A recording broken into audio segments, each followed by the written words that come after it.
Bismillahirrahmanirrahim. Assalamualaikum warahmatullahi wabarakatuh. Perkenalkan, nama saya Sarah Nabila, NIM 277210084 dari kelas 2A Tadris Biologi, mata kuliah Struktur Perkembangan Hewan dengan dosen pengampu Pak Bayu Kurniawan, MSc. Baiklah, di sini saya akan sedikit mempresentasikan materi tentang sistem pencernaan pada hewan.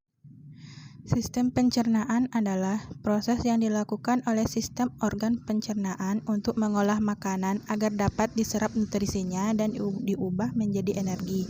Adapun fungsi sistem pencernaan, yang pertama yaitu menghancurkan makanan yang masuk ke dalam tubuh, kedua menyerap nutrisi, ketiga memasok nutrisi dan energi bagi tubuh, keempat membuang sisa-sisa makanan yang sudah tidak diperlukan tubuh. Selanjutnya, organ penyusun saluran pencernaan pada hewan. Yang pertama, sistem pencernaan hewan avertebrata. Pertama, yaitu porifera. Porifera merupakan hewan pemakan suspensi, yaitu memakan makanan yang terlarut di dalam air. Porifera tidak memiliki sistem pencernaan. Pencernaan berlangsung secara intraseluler. Makanan terjerat bersama air yang melewati pori-pori atau ostia pada tubuh porifera memasuki rongga osculum. Selanjutnya, Coelenterata. Tak jauh berbeda dengan porifera, pencernaan pada Coelenterata berlangsung secara ekstraseluler dan intraseluler. Secara ekstraseluler, filum ini memiliki sistem pencernaan yang paling sederhana, yaitu berupa rongga gastrovaskular. Sistem dilengkapi dengan satu lubang yang berfungsi sebagai mulut sekaligus anus. Coelenterata menangkap mangsanya dengan tentakel beracunnya, kemudian memasukkannya ke dalam mulut. Yang ketiga yaitu Vermes. Cacing pipih atau Platyhelminthes memiliki sistem pencernaan yang paling sederhana dibandingkan dengan cacing yang lainnya. Pada Platyhelminthes, sistem pencernaan berupa rongga gastrovaskular seperti pada Coelenterata. Mulut yang juga berperan sebagai anus terletak di permukaan bawah tubuh cacing pipih akan mengambil makanan dengan dibantu oleh faring. Faring akan menghisap makanan dan memasukkannya ke dalam rongga gastrovaskular. Rongga gastrovaskular pada cacing pipih memiliki bentuk seperti tangga. Hal ini guna memperluas wilayah penyerapan nutrisi. Keempat, moluska. Moluska sudah memiliki sistem pencernaan yang lengkap, terdiri dari mulut, lambung, usus, dan anus. Beberapa moluska memiliki gigi radula pada mulutnya yang berfungsi untuk mencerna makanan secara mekanik. Setelah itu, makanan akan masuk ke dalam lambung yang akan dicerna secara kimiawi dengan enzim-enzim pencernaan dari kelenjar pencernaan di dalam lambung. Kemudian makanan akan diteruskan ke usus untuk diserap. Sisa makanan akan dibuang lewat anus. Kelima, arthropoda. Pencernaan pada arthropoda terjadi secara ekstraseluler. Arthropoda memiliki sistem pencernaan yang lengkap. Sistem pencernaan pada filum arthropoda bervariasi tergantung pada cara makannya. Pada umumnya, sistem pencernaan pada arthropoda dibagi menjadi 3 bagian. Bagian depan atau foregut terdiri dari mulut dan esofagus. Bagian tengah atau midgut terdiri dari lambung dan usus. Bagian belakang atau hindgut terdiri dari rektum dan anus. Mulut dilengkapi dengan sepasang rahang atas yang berfungsi sebagai pengecap dan untuk membantu mengunyah. Kemudian makanan akan diteruskan ke esofagus dan disimpan ke tembolok. Selanjutnya, makanan akan dicerna di bagian usus tengah atau midgut dengan bantuan enzim dari kelenjar pencernaan dan unsur-unsur nutrisi akan diserap melalui usus. Sedangkan sisa makanan diteruskan untuk dibuang melalui anus. Selanjutnya, Echinodermata.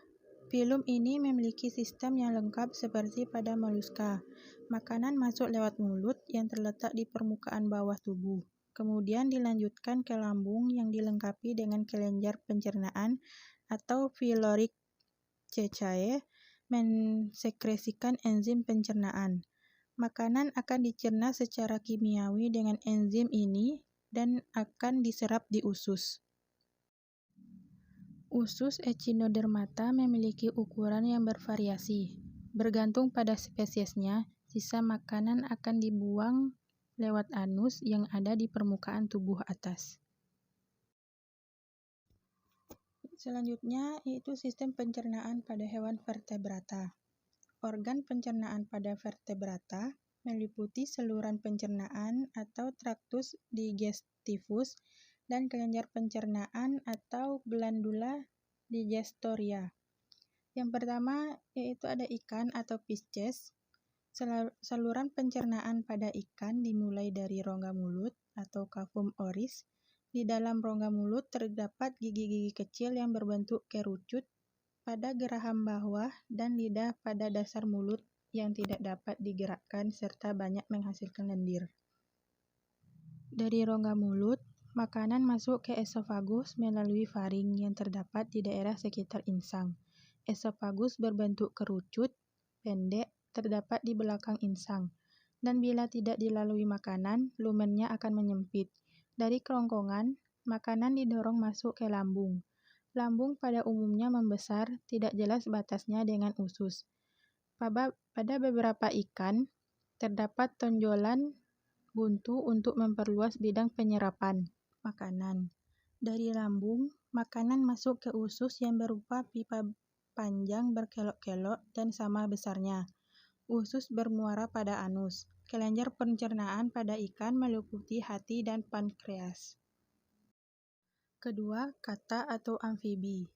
Organ pencernaan pada kata meliputi rongga mulut, terdapat gigi berbentuk kerucut untuk memegang mangsanya, lidah untuk menangkap mangsa, dan kelenjar ludah untuk membantu proses menelan. B. Esofagus berupa saluran pendek penghubung rongga mulut dengan lambung. C. Lambung berbentuk kantung yang bila terisi makanan menjadi lebar. Lambung katak dapat dibedakan menjadi dua, yaitu tempat masuknya esofagus dan lubang keluar menuju usus. D. Infestinum atau usus dapat dibedakan atas usus halus dan usus tebal. Usus halus meliputi duodenum, jejunum, dan ileum, tetapi belum jelas batas-batasnya. E. Usus tebal berakhir pada rektum dan menuju kloaka, dan kloaka merupakan muara tiga saluran antara saluran pencernaan makanan, saluran reproduksi, dan urin. Kelenjar pencernaan pada amfibi terdiri atas hati dan pankreas. Ketiga, reptil. Sebagaimana pada ikan dan amfibi, sistem pencernaan makanan pada reptil meliputi saluran pencernaan dan kelenjar pencernaan. Reptil umumnya karnivora atau pemakan daging.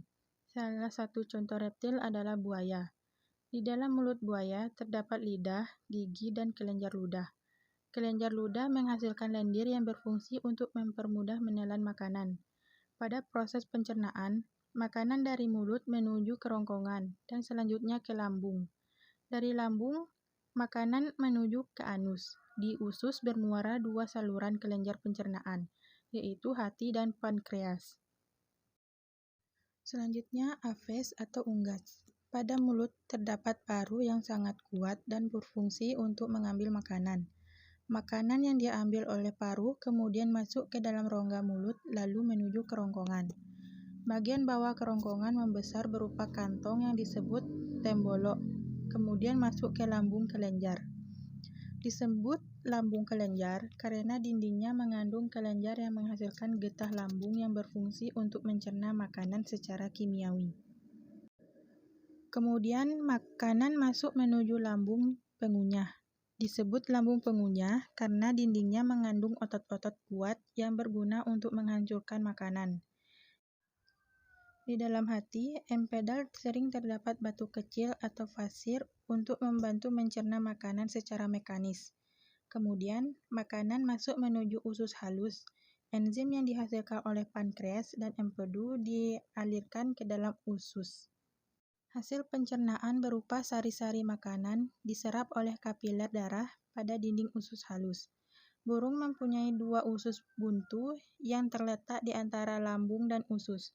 Usus buntu berguna untuk memperluas daerah penyerapan sari makanan. Sisa makanan didorong ke usus besar, kemudian ke dalam poros usus atau rektum, dan akhirnya dikeluarkan melalui kloaka. Selanjutnya, mamalia. Karena sebagian besar hewan, termasuk mamalia, yang memiliki kanal alimentaris, maka di sini akan digunakan sistem pencernaan pada manusia sebagai contoh. Pertama yaitu mulut. Makanan pertama kali masuk melalui mulut. Di dalamnya terjadi proses pencernaan secara mekanik dan kimiawi. Untuk proses pencernaan mekanik dilakukan oleh gigi, sedangkan proses pencernaan kimiawi dibantu oleh beberapa enzim seperti amilase, ptialin, dan juga enzim malvase. Lalu kerongkongan. Setelah diproses melalui mulut, selanjutnya makanan menuju ke kerongkongan terlebih dahulu sebelum mencapai lambung.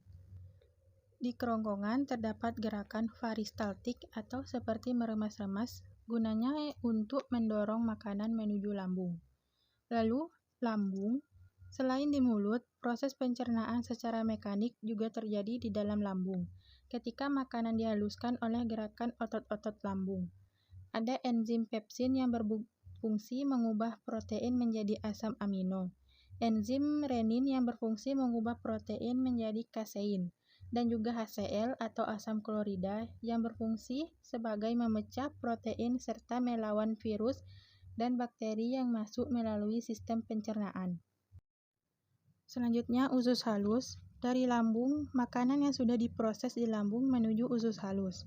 Usus halus terdiri dari 3 bagian, yaitu duodenum atau usus 12 jari, lalu jejunum atau usus kosong, dan ileum atau usus penyerapan. Di usus halus ini, makanan kembali diproses secara kimiawi yang dibantu oleh enzim-enzim dari pankreas, empedu, dan hati seperti tripsin, amilase, maltase, sukrase, laktase, dan lipase. Usus besar. Setelah nutrisi diserap di usus halus, sisa-sisa makanan mengalami pembusukan di dalam usus besar. Selain pembusukan, di dalam usus besar juga air diserap sehingga sisa-sisa makanan siap diubah menjadi feses atau kotoran. Lalu, rektum dan anus. Feses akan disimpan di dalam rektum sebelum dikeluarkan lewat anus. Di rektum, sensor di sana akan mengirimkan sinyal ke otak untuk memutuskan apakah feses perlu dikeluarkan atau tidak. Setelah itu, feses yang siap dibuang akan dikeluarkan melalui anus. Otot anus berfungsi untuk menahan dan menjaga feses agar tidak keluar dari rektum sebelum saatnya. Selanjutnya, ruminansia atau pemamah biak. Hewan ruminansia merupakan hewan pemamah biak, pemakan tumbuhan atau herbivora. Sistem pencernaan pada hewan ruminansia lebih unik dibandingkan dengan manusia. Terdapat 5 organ pencernaan pada hewan ruminansia yang berperan dalam proses pencernaan makanan di dalam tubuh. Organ-organ tersebut saling terhubung satu sama lain sehingga membentuk suatu sistem pencernaan. Berikut ini adalah ilustrasi sistem pencernaan hewan ruminansia. Organ-organ pada hewan ruminansia beserta fungsinya sebagai berikut. Yang pertama yaitu rongga mulut atau cavum oris. Rongga mulut berfungsi sebagai tempat masuknya makanan dan dimulainya proses pencernaan. Rahang hewan ruminansia dapat bergerak menyamping untuk menggiling makanan. Selanjutnya, esofagus atau kerongkongan. Esofagus berfungsi sebagai jalur penghubung antara rongga mulut dengan lambung. Makanan hanya melewati esofagus tanpa melalui proses apapun. Hal ini karena kerongkongan ruminansia umumnya sangat pendek, sekitar 5 cm. Tetapi mampu melebar untuk menyesuaikan ukuran dan tekstur makanan. Selanjutnya, lambung. Makanan yang telah melewati esofagus kemudian akan menuju lambung. Proses pencernaan pada lambung yang pertama untuk menampung makanan sementara sebelum dikeluarkan kembali. Selain itu, lambung berfungsi dalam proses pembusukan makanan dan menghasilkan enzim selulase yang dapat mengurai selulosa. Selanjutnya, usus halus. Usus halus berfungsi menyerap sari-sari makanan yang telah diproses di dalam lambung. Sari-sari makanan yang diserap kemudian diedarkan ke seluruh tubuh dan diubah menjadi energi. Lalu, anus. Setelah sari-sari makanan diserap oleh usus halus, sisa proses penyerapan akan dibawa menuju anus. Sisa ampas makanan tersebut akan dikeluarkan melalui anus. Berikut adalah enzim pencernaan pada hewan. Ada beberapa enzim pencernaan pada hewan, yaitu pertama enzim petialin atau amilase, kedua enzim pepsin, ketiga enzim renin, keempat enzim amilase, kelima enzim tripsin, keenam enzim lipase, ketujuh enzim erepsin, kedelapan enzim maltase, kesembilan enzim sukrase, dan ke-10 enzim laktase. Sekian dari saya. Bila ada kekurangan, saya mohon maaf. Saya tutup dengan wabillahi taufik wal hidayah. Wassalamualaikum warahmatullahi wabarakatuh.